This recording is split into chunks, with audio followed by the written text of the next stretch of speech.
In today's event, we've tried to do things a little bit differently, have people up on their feet, really trying to challenge them with different questions, using scenario planning and alternative techniques with the partnership we have with the Red Foundation. So yes, we've had some talking, we've had some panels and some insights, but actually trying to get people to think about their AI strategy. Responsible AI for me means making sure that we're transparent about what we're doing with people's data. I think we need to make sure that individuals feel safe and feel that they can trust the organisations who are using that data to improve their lives, drive innovation and make better spaces for people to be in. Today's been a really great event. We've had a real meeting of minds of people. I've heard about some technology and innovations that I would never have even dreamed of hearing about, and starting to think about how they might play a part in our industry is really interesting. Collaboration across the whole real estate industry, and particularly with organisations like SuperTech, are really important because none of us actually have all the answers. And by having those open, frank conversations, sharing our lived experience and talking to one another,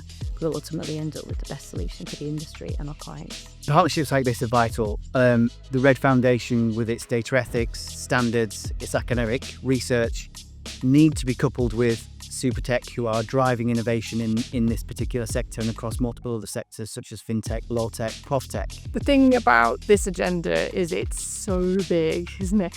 And it's bigger than one firm, it's bigger than one corporate, one PropTech. And so partnerships is how this is going to be transformed, working together, thinking about that for the good of everybody.